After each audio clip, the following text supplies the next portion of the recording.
What's up, everyone? It's Better Built here. You ready for another garage tour?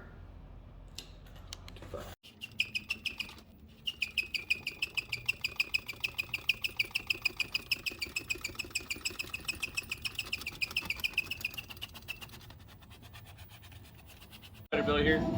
Time for another garage tour. This is my garage. Again, we've already been through this. Come get the restart. Hello. Hey guys, it's Better Built here. Welcome back to my garage. We're gonna do another garage tour. Just gotta give you guys an update. Plans are right now to keep you guys more updated because I've been lacking that office, as you guys have seen. Baby, I don't know if that's an office. It's mine. And basically, where we've been at is we're almost done with the Jaguar E-Type from the last time you guys saw, which was over in the corner. We're sending it off the interior.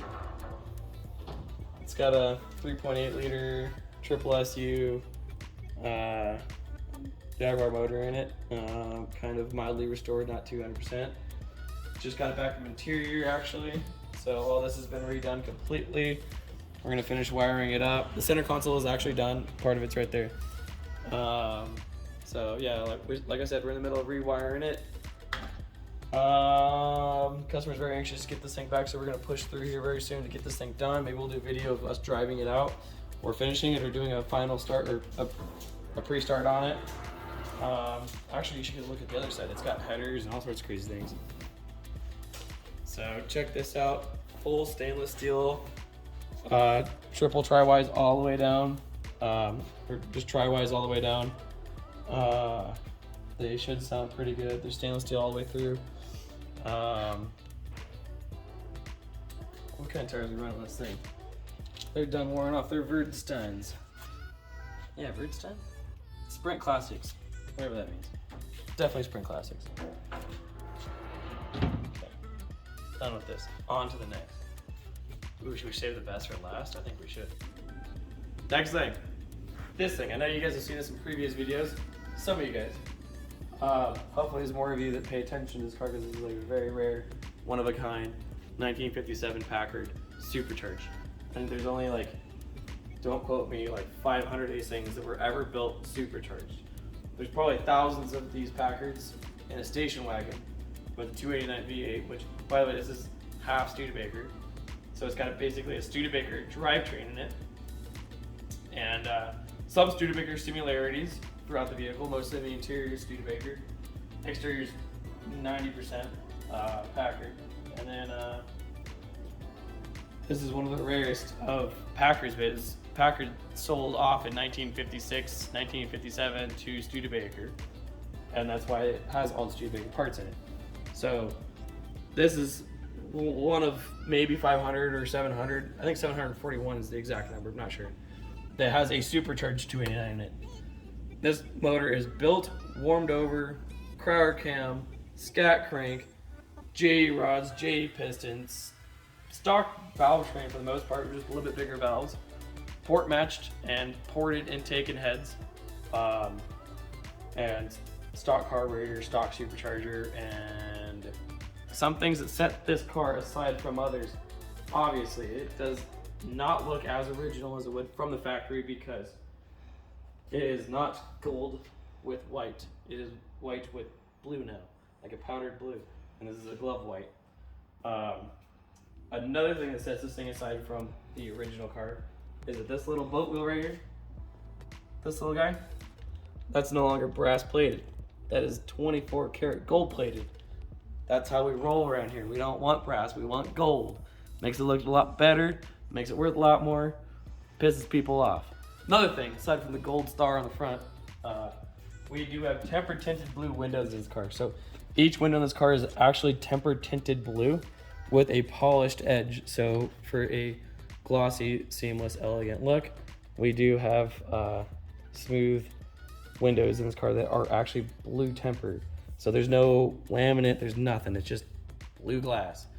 What I did was I basically found the lightest blue glass right here in the front. So put it in the front, and then I went with the darkest blue glass back here. As you can see, the windows are seamlessly polished blue for smooth actuation and longevity of the felt. Also, along with the back glass back here, this is the darkest blue tempered tinted glass you can get. As you would probably imagine, It is not polished edges because it has a sealer at it, so we didn't waste our money in it. From the temper tinted blue glass, we have the coolest back hatch door setup you can possibly imagine. And what you're really going to want to focus on, your attention, is this license plate frame. Because, as you would imagine, it would just be fixed to the tailgate when you lower it. But no, not in 1957. You want to make sure you knew who you were. So that goes over the bumper, so you know you're rolling around in a 1957 Clipper. It's kind of cool, huh? Yeah, I think it's cool. Also, in 1957, you wouldn't imagine that they would have thought of this, right? You need to get your tire out of the back, but this door is kind of heavy. You don't want to use one arm to get your tire out, so you just want to use this little J-hook right there, boom. Got yourself a door that holds itself open. Why can't we think of that nowadays? All right, aside from the J-hook, we're gonna put that back down. Also, thank you Mac Tools over here. Wade sponsoring this car. Gave him a little goodie bag. Tools to sit on the road, work on his car, do whatever. So aside from the J-hook, if you wanted to keep this back hatch open while you're driving down the road at 150 miles an hour with the supercharger wide open, you could put these little window tabs in place and it'll keep your window open. Kind of smart, right? Can't close it. Along with this car, we had a kind of replicated exhaust from what we could find from manufacturer pictures from Packard and Studebaker online, and it showed exhaust tips pointed out in this general direction. Some cars I've seen were pointed out in this general direction or just right before the tires. So we tried to go for the most accurate picture representation of an exhaust that was original for this car. So we did a stainless steel exhaust all the way up to the exhaust manifolds. Alright guys, since this thing is pretty much decked out to the 9s, I think we're gonna add the 10s to it right now with the Starlight headliner. What do you think? Change the color on that real quick. Who wants green? Yup, we got green. It's coming into effect, slowly but surely. Red, look at that. Boom, you can even play music to this and have it, oh look at, did it just shoot stars? What? What? Just shot some stars up in this thing. Can you guys imagine that? Sitting here rolling down the road in your 57, shooting stars off on your headliner? Come on now. Can't get any better than that. Alright guys, so if you want to do a Starlight headliner yourself, basically just buy the Illuminate 1.0. All you need. You can pick your strands, you can do a 250 mount, 400 mount, 500 mount, 600 mount, whatever you want. They'll tell you your options and you kind of just do it that route. Put it in there and then pop those little suckers through the headliner. Hot glue them on the back side, flush cut them on the front side, download the Illuminate app. Boom, you got yourself a Starlight headliner. With also 2 wires, a ground and a positive. That's all you need. All right, don't know where we left off on this last time. Last time I made a video of this building, my garage shop. This may or may not have had a body on it. I think it didn't have a body on it. I think this body was sitting next to that E-Type over there for the longest period of time, and this is maybe just a frame sitting here. So since then, we've put a body on it. Yay! Just kidding. And we've had some problems locating a leaf spring shackle, basically, for the front of this thing. So we made one. This is our made one. This is our broken one. Made one, broken one. You really can't buy these online because they're 1923 Flint technology, and basically we put this in a CAD drawing and drew it up in a program. I say we, Corey, and over at CJD Machine, made these beautiful things. So basically, this is what holds up the leaf spring in the car. And this thing was hollowed out like an oval, which should not be. Bottom one's more so round than the top. But at some point, this is eventually going to wear down to a point where it breaks. So we could not put these back on the car safely. And knowing that, we decided to develop a whole set of them.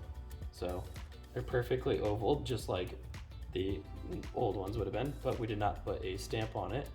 We, however, can EDM a engraving on this thing to where it would look original, but that's later on down the road. At this point, we're just looking forward to getting this thing driving and back on the road. So this is what we made, and this is what it used to be. So that's kind of where we're doing. What we've been doing to this car this whole entire time is product development, making parts that don't exist anymore. All right, guys. enough said about the Flint. On to our newest and greatest project of all times. Probably going to revolutionize the world of roadrunners. I think that Packard is revolutionary. This Roadrunner is going to be revolutionary. Also, be my friend Roadrunner. He's been helping me build it lately. We don't need him. He was getting heavy too. I think he had a full fiber. Anyways, this Roadrunner here.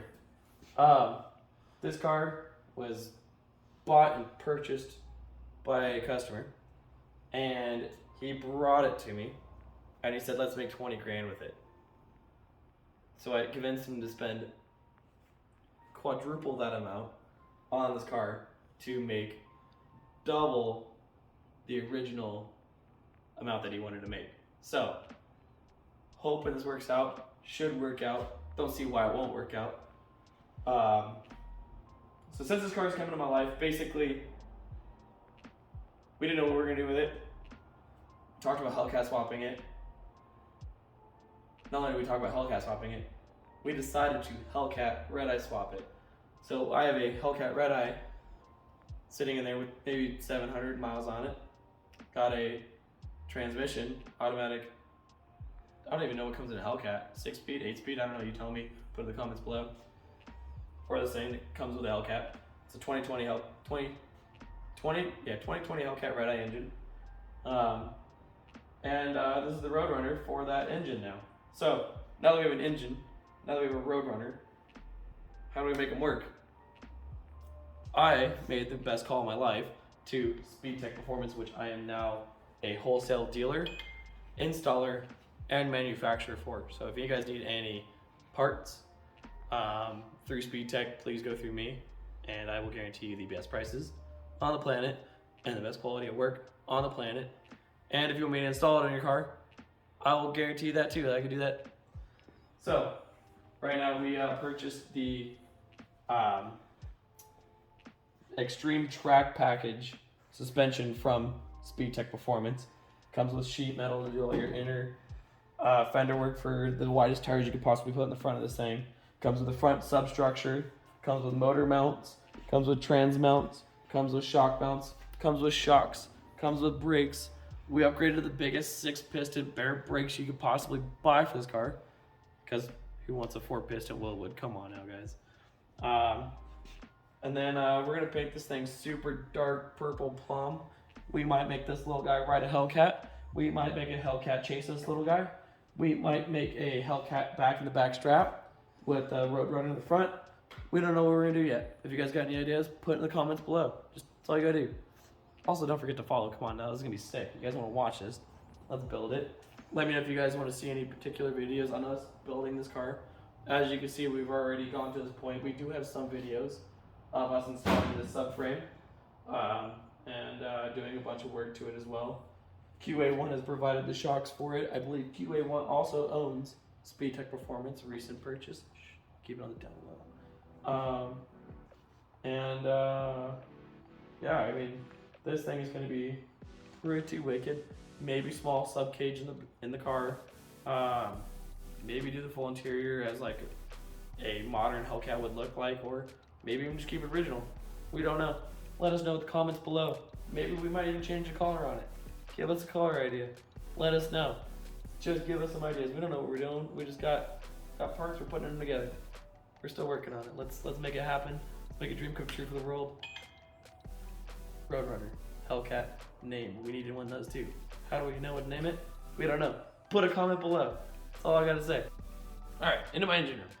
So we got the Hellcat letter right here. Like I said, 700 something miles on it. Wrecked car. Very unfortunate for the car. Very fortunate for us. I started taking it apart, cleaning it. Might develop and design some valve covers for the car. Other than that, I'm just like kind of cleaning up things and just making sure that everything underneath, everything is there and looks good.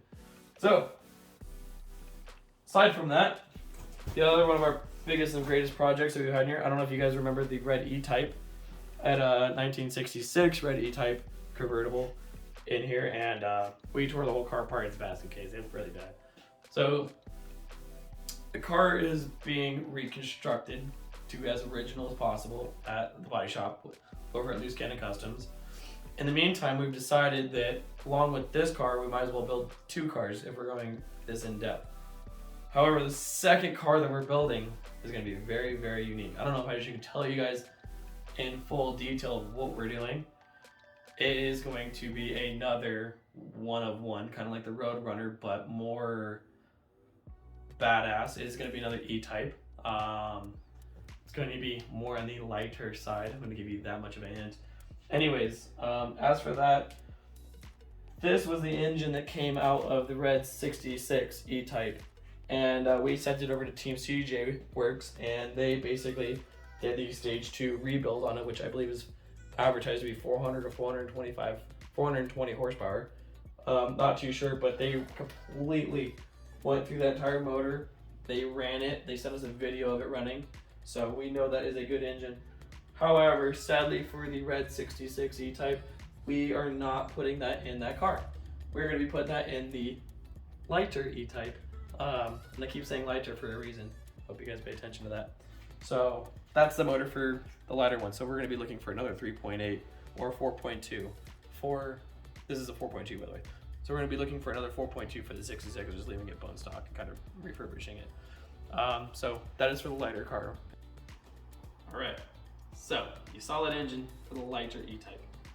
However, we have a rear end too that also came out of that 66 Jaguar, the red one, and it is going to be for the lighter car.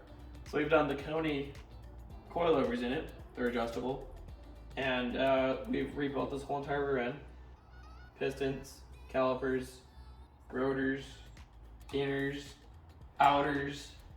We've also done the aluminum shield for the bottom, so we are going lighter in that aspect too. Whole car is designed to be lighter, and this will be a car that we'll be definitely doing videos on. It is at the paint shop as well. It's being painted along with the Red 66 E-Type. So I don't think the red one's gonna be red anymore. I think it's gonna be black. I'm not sure of the color of the lighter one. So that's gonna be a surprise. I left that up to the customer entirely. This car was constructed and fabricated in Poland. Can't give you the names of the manufacturer just yet. Trying to keep everything secret and low key. We will be definitely filling you in on when that car comes here and we begin process of assembly it. So basically, we have donated the entire substructure and assemblies of the Red 66 E-Type for this lighter car. So that is another car in the works that we're doing, and I can't wait to tell you guys and show you guys more. Alright, aside from the most exciting cars in my shop, we have this 1960s Bentley S3 that just showed up. And it's not the most original car ever. It is from a Golden Gloves boxer from like, I don't know, when they were old and like first started boxing. Like it's like a thing from the past. But there's boxers nowadays, isn't there? I don't know. Anyways, he's a Golden Gloves boxer. Can't really say his name, don't want to say his name. Not sure if I can say his name. Not gonna say it. He's cool. Basically brought this Bentley in here to get the brakes done on it. Looked at some electrical and some other service work. So we're getting all that squared away on it. And not really much more to come on that. We're basically just doing a little service work and nothing's out of here. So on to the next. All right, newest member of the edition, the desk for CJ New Machining. He just got that. His old desk was like falling in. Too much machining, too much weight, too much pressure. Kabooey. And now he's got a brand new desk. So that's one of the things new over here. You guys already saw this. And then into here, we got Corey's Jeep. He's working on everything. The front end's over there, the rear end's over there, the vehicle's right there, and it's got just parts everywhere for it. Obviously, the Fox Body Mustang is not for it, but that is a tragic story that is just heartbreaking. But we will maybe talk about that. Maybe we'll talk about it when we're done with the car. But as for that, on the international over here, we're working on getting this bad boy into the main bay tomorrow, and we are going to be 110% on this. I don't know if you guys remember that There's actually two of these things. One of them was this one. The other one was a dark green one. Customer brought me two, and basically he's like, get one of them running, get it running and driving. So we fired up both engines. One engine had a rod knock, the other one sounded halfway decent. We ended up pulling both motors. We pulled a motor out that actually first that was halfway decent, which was out of this truck. We found out that this one had a cracked head, so we pulled the other engine out that had the rod knock, and then we took the head off of that, resurfaced it, rebuilt it, and then put it into this one. So this one's got a overhauled engine out of it's a 1942 International from World War II. This one probably was like a high-powered, something that basically had a lot of energy that ran through it. It had a really big generator on and stuff like that, a lot of 128 electrical connections and so forth. So this one did some sort of electrical duty, but we refabricated the front bumper. It had a big huge tubular thing up here that was broken. This front C channel or U channel was welded to with that broken huge tube, so we ended up having to cut that, and then it was all bent. So we basically fabricated from here forward, and then fabricated this front bumper. Basically, it was a big huge square tube. It was a rectangular tube. And then we put it in the CNC machine and basically machined it down to the size that we needed. And then now we have two U channels. We use one of the U channels here, and we use one of the U channels there, and the other U channel over there. Now, this thing's pretty much just ready for rock and roll. We're working with Oceanside Driveline on getting the drive shafts made for it. It's not like something you can just buy off the shelf. It's not like you can just buy these U joints off the shelf and stuff like that. So we're gonna do a lot of adaptation to get this monster working properly and efficiently. So right now we need to get it wired. The most important thing is getting it wired, getting it running, and getting it ready to move so that we can take it to Oceanside Driveline and get the drive shafts made for the thing so we can drive it. And then from there it'll come back up here and we'll just do like a final on the whole entire thing. So we painted the interior gloss black from Rust-Oleum or Port 15. It's just a Port 15 lay-on black that you could just do. Just kind of rolled it to keep it from rusting or looking any more crappier than it already is. Transmission's in. I think the transfer case is in. There's intermediate drive shafts. There's front drive shafts from the transfer case. There's a rear drive shaft from the transfer case, and there's also a PTO drive for the winch from the transfer case that all these levers operate. Again, I've never driven one of these, so I have no idea what either one of these does other than I think that's an e-brake. I think that's a high-low.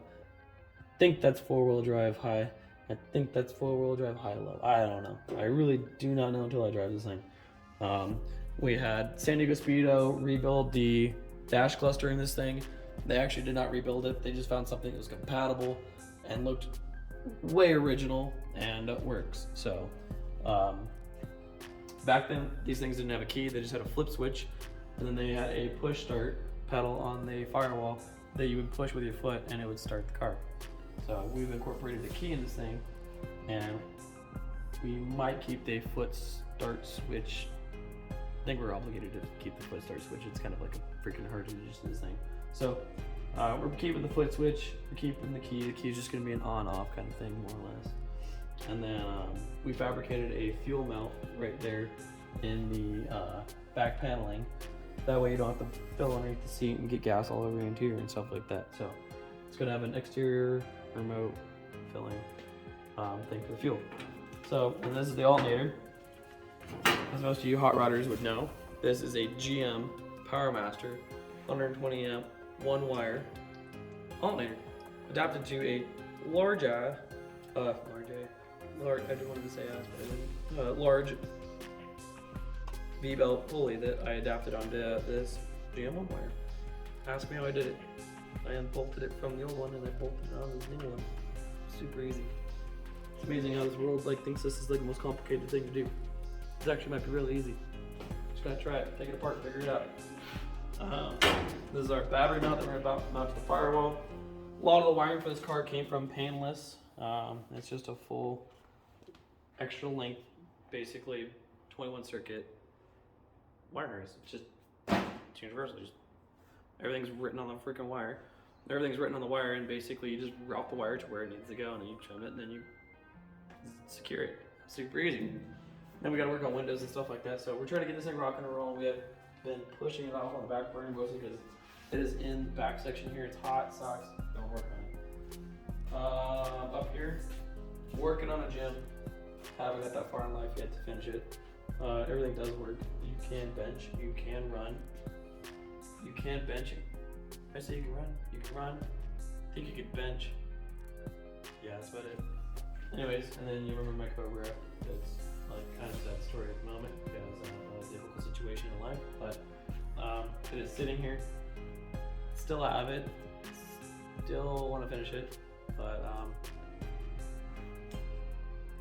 we will see on that project. That's going to be a rush job if we ever have to finish it, and then we'll talk about it as we go. So, outside. All right, outside. We're on to the channel with Buggy. This has been in and out of my shop for a long time. Been working out for a friend. Been having some hiccups. Been going on a roller coaster up and down, finishing it. Motor blows up. Something else happens. Fuel injection doesn't work. This just crazy amounts of things. We're down to the point right now of like final tuning. Everything works. Lights work. Brakes just failed today, so that's why it's going to take a little bit longer because now we got to rebuild the brakes. But we're so close. It's got a turbocharged 4-cylinder Thunderbird motor from the 80s in this little behemoth, and it does rock and roll. It will pull wheelies in first and second gear, and should be fun out in the sand. So hope to see it out in Glamis here within the next few weeks, and just hope it's done. Hope it doesn't blow up. Hope we're good. So there used to be a van sitting here. We also barbecued some tacos and stuff on it not too long ago. One of my recent shorts. But that van's gone, done, no longer here. We're gonna get rid of this thing this week. Landlord's getting mad about these junkers sitting out here, so getting rid of it. These tires and rims are for this thing, which however I stole off of this thing previously, and this sat in my yard. Then I gave it to Corey for Broha, which was a race that we did out in Ocotillo that's no longer a race anymore. So now we have these cars that we don't have anything to do with. But we're gonna junk that one. Might put the rims and tires back on this one. Might actually just take all the good parts off of it, like the wheel adapters, the coil spacers, bumper, Pete's that sign, and maybe build another car. I don't know. Let us know in the comments below again. Should we save this car? Should we junk the car and build another car? Should we V8 swap this thing? What should we do? Let us know. We're bored. We got a car. We got wheels and tires. Or do you want to see us do this? I mean, you guys would have to like comment in like 2 days if you want to save this one because it needs to go. And this thing's got to roll out of here. Again, I'm getting yelled at for a lot of things. So these are one of them. So is that one. So is that one. And then Bentley right here. It's a lot newer than the one you guys just saw on there, the S3 from the 60s. This is a 2008. 2008 Bentley. It's got the W12 twin turbo 6-liter in it, and these are like a monstrosity of a car. Best handling, best driving car I've ever driven in my life, or one of them. Cool car, cool concept. Came in here for kind of crank, no start, and turned out to be a burnt out crank sensor and some just very small frayed wiring going to that was chewed up by some rats. So once we replaced the sensor, the car did turn over, wanted to start, kind of started, then died. Then we went to a further electrical diagnosis and found out that some of the wiring was like chewed up. So we ended up replacing a bunch of wiring, started the car up, quit the codes, drove the thing, smooth as butter. So my cousin's 64 Dart, he don't know what he's gonna do with it. Hope he finishes it soon. Love the guy to death, but this is a project and a half for him. I don't know what's gonna happen to it, but he does have to move. And then the golf cart, shop cart, that's going home soon. Just got it running, got it for free. Have some fun with it. And then my LS swapped 928. She done. She's no more. She threw it right out the oil pan.